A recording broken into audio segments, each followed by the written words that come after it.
الرحمن الرحیم 25ویں پارے کا خلاصہ سماعت فرمائیں۔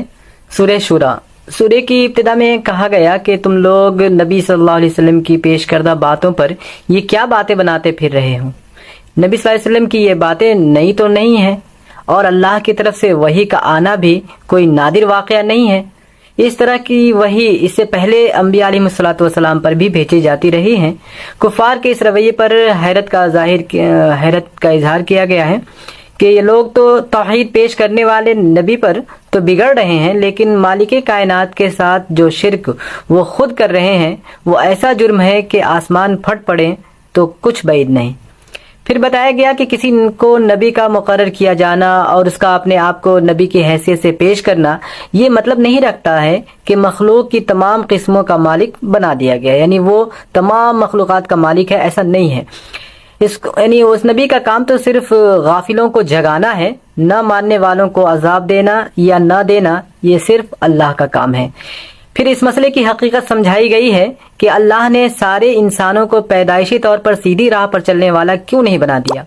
بتایا گیا کہ دوسری مخلوق کے مقابلے میں انسان کو سوچنے سمجھنے کی صلاحیت ملی ہے، اس لیے اس کے لیے اس بات کا امکان ہے کہ وہ دوسری مخلوق کی طرح محض فطرت سے مجبور ہو کر نہیں بلکہ شعوری طور پر اپنے اختیار سے اللہ کو اپنا ولی بنائے۔ یہ بھی بتایا کہ انسان اور ساری مخلوق کا حقیقی ولی اللہ تعالی ہے، نہ کہ دوسرے معبود۔ اس کے بعد یہ بھی حقیقت واضح کی گئی ہے۔ نمبر 1، اس دین کی اولین بنیاد یہ ہے کہ اللہ تعالیٰ چونکہ کائنات اور انسان کا خالق و مالک اور ولی حقیقی ہے، اس لیے وہی انسان کا حاکم بھی ہے، اور اسی کا یہ حق ہے کہ انسان کو دین اور شریعت سے نوازے۔ کسی کو شارع یعنی لاء گیور، جو قانون عطا کرنے والا، یعنی شارع بننے کا حق نہیں ہے۔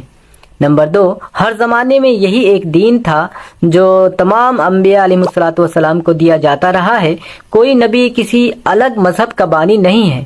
نمبر 3، اس دین کو سمجھنے دین ہے، اس دین کو بھیجنے کے کا جو حاصل اور اصل مقصد ہمیشہ یہ تھا اور ہے، یعنی یہی ہے کہ زمین پر وہی قائم، رائج اور نافذ ہو، اور اللہ تعالیٰ کے ملک میں اس کے علاوہ کسی اور کا سکہ نہ چلے۔ نمبر 4، اسی دین کو لے کر حضرت محمد جو اب ہے وہ اسے لے کر حضرت محمد صلی اللہ علیہ وسلم بھی بھیجے گئے ہیں، لیکن اس پر اگر تم اللہ کا شکر ادا کرنے کے بجائے الٹے بگڑنے اور لڑنے کو دوڑتے ہو تو یہ تمہاری نادانی ہے، وہ تو اپنا کام پورا کر کے رہیں گے۔ نمبر 5، دین کا صاف اور واضح تصور پیش کرنے کے بعد فرمایا گیا ہے کہ تم لوگوں کو سمجھانے کے لیے بہتر سے بہتر طریقہ استعمال کیا جا چکا ہے، اس پر بھی اگر تم ہدایت نہ پاؤ تو دنیا میں کوئی چیز تمہیں سیدھے راستے پر نہیں لا سکتی۔ سورہ زخرف، سورہ کا آغاز اس طرح کیا گیا ہے کہ تم لوگ اپنی شرارتوں کے بل پر چاہتے ہو، اپنی شرارتوں کی وجہ سے، کہ اس کتاب کا نزول روک دیا جائے، مگر اللہ کی کتاب کا نزول اور انبیاء علیہ الصلوۃ والسلام کی بعثت کافروں کی شرارت کی وجہ سے روکی نہیں جا سکتی، بلکہ شرارت کرنے والوں کو ہی ہلاک کر دیا جاتا ہے۔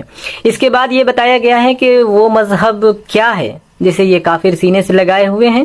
یہ لوگ خود مانتے ہیں کہ زمین و آسمان کا اور ان کا اپنا اور ان کے معبودوں کا خالق اور صرف اللہ ہے، لیکن اس کے باوجود ان لوگوں کا رویہ یہ ہے، یعنی جو بتایا جا رہا ہے کہ ان کا یہ رویہ رہا ہے۔ نمبر 1 کہ یہ انسانوں کو اللہ کی اولاد قرار دیتے ہیں۔ نمبر 2، فرشتوں کو انہوں نے دیویاں بنا لیا ہے، اور انہیں کیسے معلوم کہ فرشتے عورتیں ہیں۔ نمبر 3، تقدیر کا بہانہ بنا کر کہتے ہیں کہ اگر اللہ ہمارے اس کام کو پسند نہ کرتا تو ہم کیسے ان بتوں کی پوجا کر سکتے تھے، گویا تقدیر کی بات کر رہے ہیں۔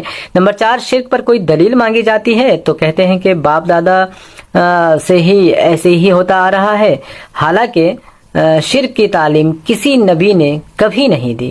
حضرت عیسیٰ علیہ السلام نے تو کبھی نہیں کہا کہ میں اللہ کا بیٹا ہوں۔ نمبر 6، حضرت محمد صلی اللہ علیہ وسلم کی رسالت پر انہیں اعتراض ہے کہ ایسے شخص کو نبی بنا دیا گیا ہے جس کے پاس نہ مال و دولت ہے، نہ ریاست و جاہت ہے۔ نبی صلی اللہ علیہ وسلم یعنی ان کے پاس ریاست بھی نہیں، وجاہت بھی نہیں، مال و دولت بھی نہیں، کچھ نہیں، تو مطلب یہ کیسے نبی ہے؟ تو نبی بنانا تھا تو کسی ایسے بڑے آدمی کو بنایا ہوتا یا یہی اعتراض فرعون نے بھی حضرت موسیٰ علیہ السلام کے تعلق سے اور ان کی رسالت پر کیا تھا، اور اس کا انجام تمہیں معلوم ہے۔ آخر میں بتایا گیا کہ نہ خدا کی کوئی اولاد ہے، نہ زمین و آسمان کے خدا الگ الگ ہیں، اللہ اکیلا ساری کائنات کا مالک ہے اور اکیلا خدا ہے۔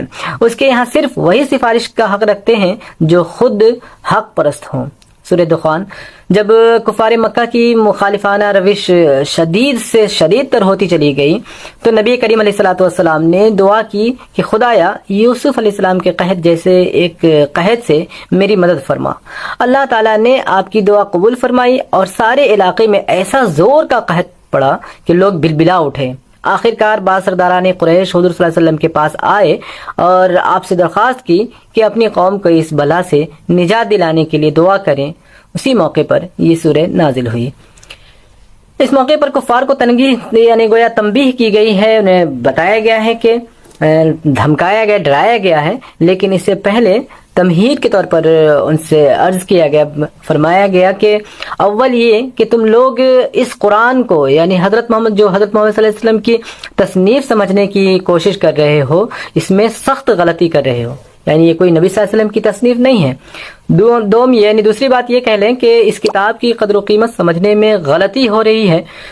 تیسری بات یہ کہ یہ تمہاری اپنی نادانی ہے کہ تم اس رسول کو اور کتاب سے گویا تم اس رسول اور کتاب سے لڑ کر جیت جاؤ گے، تو یہ تمہاری نادانی ہے۔ چوتھی بات یہ کہ تم خود یہ غور کرو کہ اللہ تعالیٰ کو زمین و آسمان کا مالک مانتے ہو اور یہ بھی مانتے ہو کہ زندگی و موت اسی کے ہاتھ میں ہے، اس کے باوجود تم ضد میں دوسروں کو معبود بناتے ہو۔ پنجم یہ کہ اللہ کے رحیم اور رب ہونے کا تقاضا یہی نہیں ہے کہ وہ تمہارا پیٹ پالے، بلکہ یہ بھی ہے کہ وہ تمہاری رہنمائی کا انتظام کرے۔ اسی لیے اس نے رسول اور کتاب بھیجی ہے، گویا ہدایت کے لیے انسانوں کی نبی انبیاء علیہ الصلوۃ والسلام کی بعثت کا سلسلہ رہا ہے اور کتابوں کا نزول ہوتا رہا ہے۔